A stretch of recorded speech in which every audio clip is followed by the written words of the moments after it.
బంగారం, బ్యాంకులు, ఇతర ప్రైవేటు సంస్థల్లో ఉన్న విడిపించి కొనబడను. కొమ్మూరి గోల్డ్, ఆంధ్ర మరియు తెలంగాణ.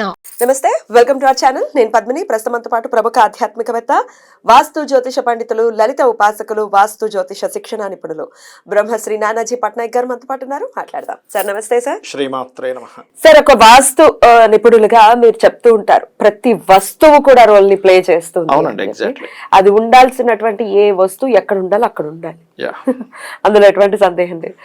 రివర్స్ లో గనక పెడితే రివర్స్ రిజల్ట్స్ రావటం అనేది చాలా ఇన్స్టెంట్ గా వస్తూ ఉంటుంది కదా సార్. ఎంత ఎంత నమ్ముతారు సార్ దీన్ని మీరు? నేను 100% నమ్ముతాను. శాస్త్రం అది. శాస్త్రం అనే దాన్ని, అది ఖచ్చితంగా ఉండేదాన్ని శాస్త్రం అంటారు. ఏదో ఒకసారి పనిచేస్తుంది, ఒకసారి పనిచేయదాన్ని శాస్త్రం ఉంటుంది. కాబట్టి దాంట్లో కొన్ని ఎగ్జామ్షన్స్ ఉంటాయి. వీళ్ళకి ఇంత పనిచేస్తుంది, ఈ ఎఫెక్ట్ ఇంతవరకు ఉంటుంది, బికాజ్ ఆఫ్ వాళ్ళకు ఉండే ఇల్లు కానివ్వండి, వాళ్ళకి తిరిగిన డైరెక్షన్ కానివ్వండి, దానివల్ల ఉంటుంది. బట్ శాస్త్రంలో ఏదైతే చెప్పారో వాస్తుపరంగా డోర్ పాయింట్స్ ఎక్కడ పెట్టుకోవాలి, లెట్రిన్ బాత్రూమ్స్ ఎక్కడ కట్టుకోవాలి, ఏ రూమ్ సైజెస్ ఎట్లా ఉండాలి, ఏ వస్తువు ఎక్కడ పెట్టుకోవాలి, అన్నిటికీ వాస్తు అంటే కేవలం నిర్మాణం మాత్రమే కాదు, ఏ వస్తువు ఎక్కడ పెట్టుకోవాలి అనేది కూడా వాస్తే. అలా మనం ఇష్టం వచ్చినట్టు పెట్టకూడదు. ఇప్పుడు చిన్న ఎగ్జాంపుల్ అమ్మా, ఇప్పుడు కళ్ళద్దాలు ఉన్నాయి, కళ్ళకి పెట్టుకుంటేనే యూజ్, జేబులో పెట్టుకుంటే యూజ్. సింపుల్ కదా. అలా ఏంటంటే నా ఉద్దేశం అది ఆ పర్టికులర్ ప్లేస్ లో ఉంటే, ఇప్పుడు మైక్ ఇక్కడ పెట్టుకుంటేనే వినిపిస్తుంది, మనం తీసుకెళ్లి చైర్కి పెడితే రిసీవింగ్ ఎనర్జీ ఇక్కడ ఉండాలి, ఇక్కడ మాట్లాడుతున్నాం కాబట్టి దగ్గరగా ఉండాలి. అలాగే ఇంట్లో కూడా ఒక్కొక్క ఎనర్జీ ఒక్కో దగ్గర ఫామ్ అయి ఉంది, ఎందుకంటే అక్కడ ఆ దేవతామూర్తులు ఉన్నారు. సో ఆ దేవతామూర్తుల వల్ల కలిగే ఎనర్జీ. ఇప్పుడు చిన్న ఎగ్జాంపుల్ అంటే, ఇప్పుడు నేను ఒక జాతకం మాట్లాడాను, నేను మార్నింగ్ మాట్లాడినప్పుడు నేను అడగకుండానే ఆయన చెప్పాడు, ఏమని, సార్ మీ వీడియోలు చాలా చూస్తూ ఉంటాను, ఒక వీడియోలో మీరు అద్దం పలానా దగ్గర ఉంటే ఇబ్బంది అని చెప్పారు, సో నేను మార్చిన తర్వాత ఐ గెట్ గుడ్ రిజల్ట్స్ అని చెప్పారు. కావాలంటే మీకు లైవ్ లో ఇప్పుడు ఫోన్ చేస్తాను, కావాలంటే ఒకసారి చేయండి సార్, మాట్లాడదాం. ఇలాంటి కొన్ని వందలు, బట్ జస్ట్ ఒక చిన్న రీసెంట్ టైమ్స్ లో కాబట్టి రీసెంట్ నిన్నే మాట్లాడాను, నిన్న మార్నింగ్ కాల్ అయింది, మీకు వినిపిస్తా. హలో హలో, నమస్తే అండి. మనం నిన్న మాట్లాడుకున్నాం కదా, నిన్న మీకు మీ మొత్తం మీ నలుగురివి చార్ట్స్ చెప్పాను కదండి. చెప్పినప్పుడు నిన్న మీరు ఒక మాట తీశారు, ఏంటంటే నేను అడగలేదు, మీ అంతటి మీరే చెప్పారు, ఏంటంటే సార్ వాస్తులో మీ వీడియోస్ చూసి ఒక అద్దం మార్చడం వల్ల నాకు ఒక బెనిఫిట్ జరిగింది అన్నారు. అవును సార్, 100% సార్. అది మాత్రం జరిగింది కదా. అది యాక్చువల్ గా చెప్పాలంటే అది మిరాకిల్ అనే చెప్పుకోవాలి సార్. నేనైతే 16 సంవత్సరాలుగా ఉద్యోగంలో నేను పని చేస్తున్నాను. ఓకే. ఎంత కష్టపడినా గానీ నాకు గుర్తింపు మాత్రం ఉండేది కాదు. ఓకే. బట్ నేను చాలా బాధపడేవాడిని సార్. ఓకే. కష్టపడ్డా గానీ దాని ఫలితం నాకు ధనపరంగా లేకపోయినా గానీ కనీసం దానికి తగ్గ గౌరవం, విలువ అనేది లేకుండా పోయింది, గుర్తింపు లేకుండా పోయిందని బాధపడ్డాను. ఓకే. ఒక్కసారి నేను ఇలా బాధపడుతూ ఉండగా యాక్చువల్ గా యూట్యూబ్ లో మామూలుగా అప్పుడు వీడియోస్ ఏదో ఎంటర్టైన్మెంట్ గా చూసేవాడిని. ఓకే. ఆ సందర్భంలో మీ వీడియోస్ చూడడం జరిగింది. నేను ఓకే వాచ్ ఏ దిశలో పెడితే బాగుంటుంది, ఇంట్లో అర్థం ఏ పక్క పెడితే బాగుంటుంది, ఎలాంటి అర్థం పెడితే ఎలాంటి ఉంటాయి అన్నది వీడియో చూసాను నేను. ఓకే. చూసిన తర్వాత నేను క్యాజువల్ గా సరే ఒకసారి పెట్టి చూద్దాం, అర్థమైంది, ఖర్చు అయ్యేది లేదు కదా, జస్ట్ అర్థం. అందుకని చెప్పేసి అటుపక్క ఉన్నది సైడ్ మార్చి నేను కొట్టి చూసాను సార్. కరెక్ట్ గా నాకు తెలిసినంత వరకు ఒక 3 months లోనే నాకు మొత్తం మార్పులు జరిగాయి sir. Okay, very good, very good. బయట నాకు నా కష్టాన్ని గుర్తించడం జరిగింది, అప్రిషియేట్ చేయడం జరిగింది. ఓకే. నాకు వాల్యూ పెరగడం జరిగింది. చెప్పాలంటే ఇది మార్చిన తర్వాత నేను నాకు కజిన్ తో ఉన్న జాబ్ కాకుండా ఇంకొక దాంట్లో వెళ్ళడం జరిగింది. Okay, very good. అదే సంస్థలోనే ఇంకొక దాంట్లో వెళ్ళడం జరిగింది. జరిగినా గానీ ఇంత ముందు జరిగిన ఏదైతే కష్టం ఉందో దానికి సంబంధించిన గుర్తింపు రావడం జరిగింది. ఓకే, అదేనండి. అంటే యాక్చువల్గా నేను ఆ వీడియోలో, మీరు ఏ వీడియో చేసారో తెలియదు నాకు, ఎందుకంటే కొన్ని 100 వీడియోలు చేశాను. కాకపోతే నా ఉద్దేశం ఏంటంటే, మీరు సౌత్ లో ఉండేది అన్నారు కదా నేను మనం మాట్లాడుకున్నప్పుడు అర్థము. ఎగ్జాక్ట్లీ. ఎందుకంటే దక్షిణము పెరగకూడదు అంటారు, చూసారా అండి. కామన్ గా కూడా మనకేంటంటే దక్షిణం ఎక్కువ పెరగకూడదు, ఉత్తరం పెరగాలంటారు. ఎందుకు అంటే దక్షిణం అనేది కుజ సంబంధించినటువంటి, ఉత్తరం అనేది బుధ సంబంధించింది. సో స్ట్రెస్ ఇవన్నీ పెంచుతుంది దక్షిణంలో అద్దం ఉంటే. ఇదే కాదు సార్, ఇంకొకటి కూడా చెప్పాలి మీకు. చెప్పండి చెప్పండి. దక్షిణంలో అద్దం ఉన్నప్పుడు నాకు అవతల వాళ్ళ ఎంప్లాయీస్ తో గానీ లేదా గొడవలు. వాళ్ళ కస్టమర్ తో గానీ గొడవలు ఉండేది. నాకు కుజుడు గొడవలు కష్టపడ్డా గానీ అవును సార్, నాకు గొడవలు ఉండేది. అసలు యాక్చువల్గా చెప్పాలంటే పని చేస్తున్నాము కానీ గొడవలుగా ఉండేది. గొడవలు ఉండేది. నేను ఏదైతే నేను చెప్తున్నాను కానీ వాళ్ళు కరెక్ట్ గా రిసీవింగ్ లో కరెక్ట్ గా ఉండేది కాదు కమ్యూనికేషన్. యా అవునండి, అలాగే ఉంటుంది, నిజమే అది. అవును సార్. నేను అది మార్చిన తర్వాత మొత్తం మారింది. నేను ఏదైతే మాటలు చెప్తున్నానో అదే మాటల తర్వాత కూడా చెప్పాను నేను. ఓకే, కానీ అప్పుడేమో రిలేషన్ బాగుంది, ఇక్కడేమో ఇబ్బంది పడ్డారు. అవును సార్, పడ్డాను. ఆ తర్వాత వెంటనే నాకు కొద్దిగా మా బాస్ కూడా మారడం జరిగింది. నేను నా వర్క్ కూడా ఆయనకి నచ్చింది, ఆయన మళ్ళీ ఇంట్లోకి మార్చడం జరిగింది. అక్కడ ఇంకా మంచి గుర్తింపు వచ్చింది. అక్కడ నేను చేసింది ఇక్కడ చెప్పాలంటే అక్కడ ఎక్కువ కష్టపడాలి. ఆ తర్వాత మార్చిన తర్వాత నాకైతే కష్టం తగ్గింది, కానీ value. Okay okay okay okay, అది మాత్రం మీ వీడియో చూసిన తర్వాత నాకు అదిను ప్లస్ వాచ్ మార్చడం. వాల్ క్లాక్ అవును, ఎక్కడ మార్చారు? వాల్ క్లాక్ ఎటుండేది, ఎటు మార్చారు? నాకు ఎగ్జాక్ట్లీ చెప్పాలంటే పడమర సైడ్ ఉండేది సార్. పడమర సైడ్ ఉండేది. యాక్చువల్ గా అది ఒక దిశ అనేది కూడా మీకు చెప్పలేనండి. ఓకే, అది కూడా నాకు తెలిసి మీకు డిప్రెషన్, పడమరలో డిప్రెషన్ జోన్ లో ఉంటది, ఎక్కువ డిప్రెషన్ ఉండి మీరు ఉత్తరం వైపు మార్చారా దాన్ని, తూర్పు వైపు మార్చారా? అది కూడా ఏంటంటే షేప్ కూడా, వాచ్ షేప్ కూడా కొద్దిగా డిజైనబుల్ గా ఉండేది. అది ఏ యాంగిల్ లో ఉండేది కూడా తెలియదు నాకు కరెక్ట్ గా, అలా ఉండేది. మీరు వీడియో చూసిన తర్వాత నేను రౌండ్ క్లాత్ వైట్ ఉంటుంది, బార్డర్ వచ్చేసి లైట్ పింక్ ఉంటుంది సార్. దాన్ని నేను ఎగ్జాక్ట్ గా మీరు చెప్పినట్టు ఉత్తర దిశకు కంపాస్ పెట్టుకొని నేను చీలకొట్టి నేను పెట్టించాను. ఆ తర్వాతనే నాకు సేవింగ్స్ కొద్దిగా లైట్ గా మెగలడం ఒక్క రూపాయి కూడా. అవును సార్, అవును, ఒక్క రూపాయి కూడా నాకు మిగిలేదు కదా సార్, నేను బాధపడేది. ఆ తర్వాత నెలకు ఒక రూపాయి మెగలడం జరిగింది.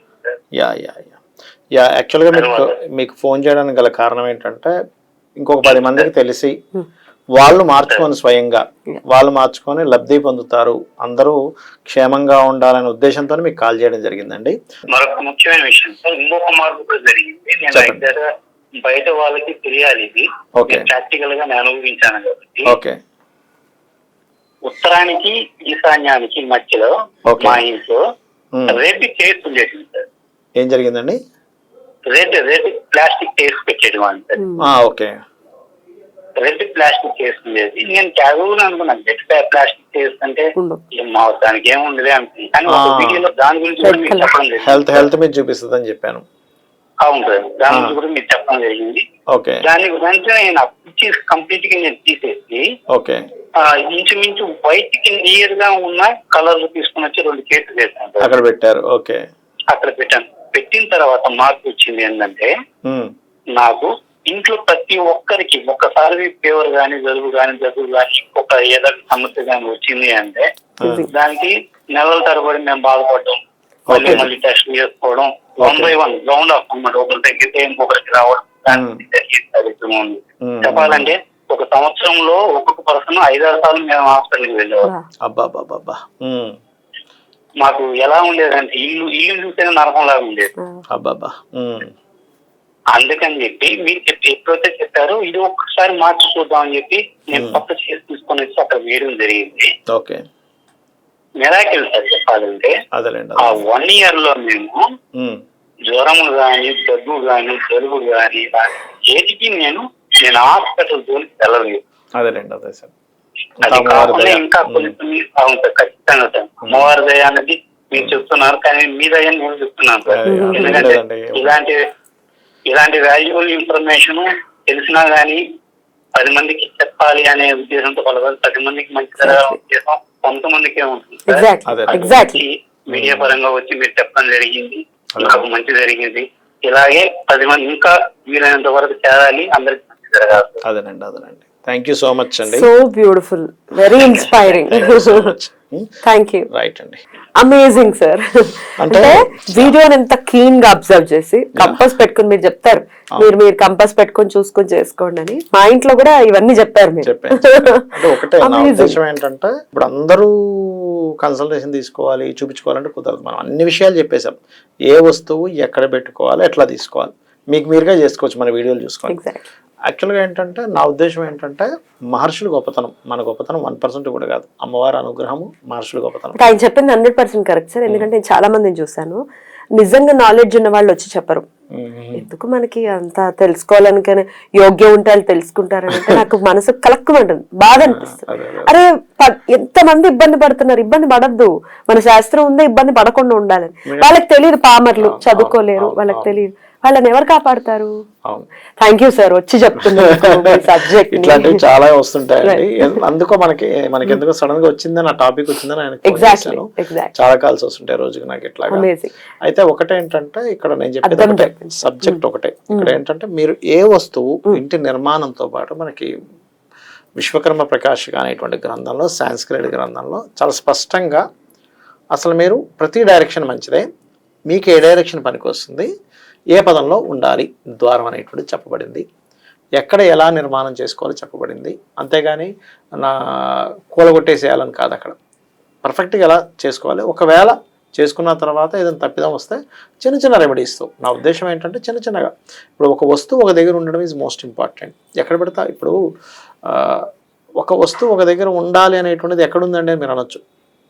ఆగ్నేయ పాకం ఉచిత అన్నాడు, అంటే అగ్ని భాగంలో వంట వండమని చెప్పాడు. ఎక్కడ పడితే అక్కడ ఉండేటట్టయితే ఎందుకు చెప్తాడు మహర్షి? అక్కడ ఈశాన్య దేవతా గృహం అని చెప్పాడు. పొద్దున కాల్లో విన్నాం కదా, నైరుతిలో దేవుడి. ఇందాక మీరు అక్కడ నేను కాల్ మాట్లాడుతున్నా, నైరుతిలో దేవుడు. సో నైరుతిలో దేవుడు ఉండకూడదు, పితృదేవతలు ఉండే ప్రదేశం అది ఉండకూడదు, అంటే అక్కడ పూజ చేయకూడదు, అక్కడ చేయకూడదు, ఈశాన్యంలో చేయాలి పూజ అది. ఎందుకంటే భగవంతుడు మనకి ఒక్కొక్క దానికి ఒక్కొక్క, మన బాడీ ఆర్గన్స్ లోనే ఇక్కడ కళ్ళను పెట్టాడు, చూసే శక్తిని ఇక్కడ ఇచ్చాడు, వాసన చూసే శక్తిని ఇచ్చాడు, తినే శక్తిని ఇచ్చాడు, వినే శక్తిని ఇక్కడ ఇచ్చాడు. అన్నిటికీ వాస్తు, దీనికి ఒక వాస్తు ఉంది కదా. అలాగే వాస్తు పురుషుడు ఉన్నాడు మన శాస్త్రాల పరంగా. వాస్తు పురుషుడు ఇంట్లో ఈశాన్య దేవతా గృహం అన్నప్పుడు ఈశాన్యంలో దేవతా గృహం పెట్టుకోవాలి, ఆగ్నేయ పాకం ఉచిత అన్నప్పుడు ఆగ్నేయంలో వంట ఉండాలి. అదేవిధంగా నైరుత్యత శస్త్రగారు అంటే మీ యొక్క సామాన్లన్నీ నైరుతిలో పెట్టుకోవాలి. మహర్షి చెప్పింది, మనం క్రియేట్ చేసింది కాదు ఇది. మహర్షి చాలా స్పష్టంగా, అయ్యా నువ్వు బాత్రూమ్ కట్టుకోవాలనుకుంటే దక్షిణ నైరుత్యో మృదయ పురుష త్యాగ మందిరం విశ్వకర్మ ప్రకాశిగా చెప్పాడు, అది అక్కడే కట్టుకోవాలి, ఆ గ్రంథంలో ఉంది. సో బాత్రూమ్ లెటర్స్ అక్కడ కట్టుకోవాలి. సో నువ్వు ఎక్కడుంటే ఇంట్లో ఎక్కడ కూర్చుంటే బాగుంటుంది, ఎక్కడ. ఇప్పుడు ఇందాక ఆయన చెప్పాడు ఉదాహరణ, ఉత్తర ఈశాన్యం అనేది హెల్త్ రిలేటెడ్. రెడ్ పెట్టాను, చైర్స్ రెడ్ కలర్ ఎఫెక్ట్ ఇస్తుంది కదా. నాకు కూడా అదే ఎక్స్పీరియన్స్ సార్. మీరు రాకముందు రెడ్ కలర్ కర్టన్స్ ఉండేవి, మీరు చెప్పారు క్లియర్ గా, అమ్మా ఇవి తీసేయండి ఫస్ట్. మా పాపకు అలాగే ఇబ్బంది పడుతూ ఉండేది, అస్తమాను జ్వరం. మీరు చెప్పింది తర్వాత స్ట్రైక్ అయి తీసేద్దామని చెప్పి ప్యూర్ వైట్ తీసుకొచ్చి కర్టన్స్ వేసా. అది జ్వరం లేదు, ఏం లేదు. అలా రెడ్ బ్యాడ్ అని కాదు, రెడ్ అక్కడ ఉండకూడదు, మీకు మళ్ళీ ఆగ్నేయంలో ఉండొచ్చు, దక్షిణంలో ఉండొచ్చు, ఉత్తరంలో ఉండకూడదు. ఇక్కడ ఏంటంటే ఏ కలరు బ్యాడ్ అని కాదు, all colours is good, all days are good, all directions is good. ఎప్పుడు ఏంటి, ఇప్పుడు మనకి చూడండి, ఫలానా రోజు త్రిపుష్కర యోగము, ఫలానా రోజు ఫలానా నక్షత్రం, ముహూర్తం పెట్టుకోవట్లే, ఈ నక్షత్రం దీనికి పనికిరాదు, భరణి నక్షత్రం, శుక్ర నక్షత్రం అని పెట్టట్లేదు. ఎందుకు? ఎముడు అధిపతి దానికి, ముహూర్తానికి పెట్టం మనం. కృతికా నక్షత్రం పెట్టం, ఎందుకు? కృతికా నక్షత్రం హోమాలు చేసుకో, యజ్ఞాలు చేసుకో, అవన్నీ చేసుకో, కానీ చెయ్యరు. అట్లా ఏంటంటే ఇప్పుడు పుష్యమి నక్షత్రం ఉంది, అన్నిటికీ వాడతారు కానీ పెళ్లికి వాడతారు. అట్లా ఒక నక్షత్రానికి ఒక శక్తి ఎట్లా ఉంటుందో, ఒక వారానికి ఒక శక్తి ఎట్లా ఉంటుందో, ఇంట్లో వస్తువులు నిర్మాణానికి వస్తువు కూడా శక్తి ఉంటుంది. రైట్. ఈ అద్దం ఏమో ఆయన నార్త్ లో పెట్టుకున్నారు అని అన్నారు, దాని గురించి కూడా ఇప్పుడే చూస్తున్న వీడియో, ఒకవేళ ఇప్పుడే ఫస్ట్ టైం చూస్తే కనుక వాళ్ళకి హెల్ప్ఫుల్ క్లారిటీ ఇస్తాను. ఫస్ట్ ఆఫ్ ఆల్ ఏంటంటే మా అద్దం అనేటువంటిది ఆ ఎఫెక్ట్ ని పెంచుతుంది. అద్దంలో అది పెరిగిన ఎఫెక్ట్ వస్తుంది చూసారా, అది సౌత్ పెరిగిన. ఇప్పుడు చూడండి, ఇల్లు నిర్మాణం చేసుకున్నాం, సౌత్ పెంచకూడదు అంట, సౌత్ తక్కువగా ఉండాలి, నార్త్ ఎక్కువగా ఉండాలి, కొంచెమైనా సరే, లేదా ఈక్వల్ గా ఉన్న పర్లేదు కానీ కొంచెం ఎక్కువే ఉండాలి నార్త్ ఎప్పుడు కూడా. ఇప్పుడు మీరు అద్దం పెట్టారు, అది పెరిగిన ఎఫెక్ట్ ఇస్తుందిగా. సో ఉత్తరం పెరగాలి. ఇప్పుడు ఉత్తరం గానీ తూర్పు గానీ ఎక్కువ ఉండాలి, దక్షిణము పడమర ఎక్కువ ఉండకూడదు. దక్షిణం ఎక్కువ ఉంటే గొడవలు ఎక్కువ అవుతాయి, ఇంట్లో ఎక్కువ గొడవలు అవ్వడము, మరియు అదేవిధంగా వాళ్ళకి ఏదో ఒక కేసెస్ అవ్వడము, దెబ్బలు తగలడము, యాక్సిడెంట్స్ అవ్వడము, కెరియర్లో ఇబ్బంది ఉండడం, ఇవన్నీ జరుగుతాయి. ఇప్పుడు ఇందాక ఆయనకు అదే జరిగింది, కెరియర్లో గొడవలు, బాస్తో గొడవలు, వాళ్ళ ఎంప్లాయీస్తో గొడవలు, ఇవన్నీ అయ్యాయి. పడమర పెరిగింది అనుకోండి, పడమర పెరిగింది అనుకోండి విపరీతంగా, అప్పుడు ఏమవుతుందంటే అది స్త్రీధనంగా మారిపోద్ది, అంటే భర్తకి ఎఫెక్ట్ ఇస్తుంది అది. అట్లా ఏంటంటే అందుకే ఉత్తరము తూర్పే పెట్టుకోండి, ఉత్తరంలో పెట్టుకోవాలి. ఇప్పుడు లేటెస్ట్ ట్రెండ్ ఏంటంటే సార్, గ్లాసెస్ తోనే రకరకాల డెకరేటివ్ ఐటమ్స్ వస్తున్నాయి. అవును. అవి కూడా పెట్టుకోవచ్చు, అందంగా డెకరేటివ్ ఒక్కొక్క ఐటమ్ బట్టి ఒక్కొక్క ఇది పెట్టుకోవాలి. ఇప్పుడు ఒకటేంటంటే పడమరలో కూడా కొన్ని ప్లేసెస్ లో పెట్టుకోవచ్చు, మళ్ళీ కొన్ని ప్లేసెస్ లో పెట్టకూడదు. పడమరలో కూడా అది పర్ఫెక్ట్ గా ఉంటుంది. అది కూడా ఏ షేప్ పెట్టుకోవాలనేది ఉంటుంది. ఇప్పుడు మీరు ఉత్తరంలో పెడుతున్నాము రౌండ్ కలర్ అద్దం పెట్టాలి, రౌండ్ గానీ కోడిగుడ్డ ఆకారం కానీ. తూర్పులో పెడుతున్నాము రెక్టాంగిల్ పెట్టుకోవాలి. ఆ రకంగా చూసుకోవాలి. అంటే ఏ జోన్ వచ్చింది, మీ ఇల్లు ఎన్ని డిగ్రీస్ తిరిగింది, ఏ జోన్ వచ్చింది, అక్కడ వస్తువు వల్ల మీకు ఏంటి బెనిఫిట్. ఇప్పుడు టీవీ ఉంది, తూర్పు ఈశాన్యం ఈజ్ బెటర్. ఎందుకంటే అది ఎంజాయ్మెంట్ జోన్ అంటారు, ఎంటర్టైన్మెంట్ జోన్ అంటారు. ఇప్పుడు సోఫా సెట్ కూర్చోవాలి, తూర్పులో కూర్చుంటే మంచిది. ఎందుకంటే పూర్వశ్యతు సభాగరణ ఉంది శాస్త్రంలో. సో పర్ఫెక్ట్ గా శాస్త్రంలో ఏం చెప్పారు మీరు అది పాటించగలిగితే ఖచ్చితంగా మీకు బాగుంటుంది లైఫ్. ఇల్లు ప్రశాంతంగా ఉంటుంది, జీవితం ప్రశాంతం. Yeah exactly. బ్యూటిఫుల్ సార్, ఆయన ఎక్స్పీరియన్స్ అయితే చాలా చాలా ఇన్స్పైరింగ్ గా అనిపించింది. ఒకవేళ వాస్తు రిలేటెడ్ మీరు ఇంకా ఏమైనా తెలుసుకోవాలి డీటెయిల్డ్ గా అనుకుంటే కనుక ప్లేలిస్ట్ లో పట్నాయక్ గారి వీడియోస్ ఉంటాయి. మా ఇంట్లోనే కొన్ని వీడియోస్ చేయడం జరిగింది. అదేదో మా ఇల్లు చూపించేయడం కాదు, అందరికీ ఉపయోగపడేలాగా వీడియో చేయడం జరిగింది. చాలా చక్కటి రెస్పాన్స్ కూడా వచ్చింది. సింపుల్ గా రైట్ సార్, చాలా బ్యూటిఫుల్ గా ఎక్స్ప్లెయిన్ చేస్తారు సార్. కృతజ్ఞతలు. నమస్తే. శ్రీమాత్రే నమః.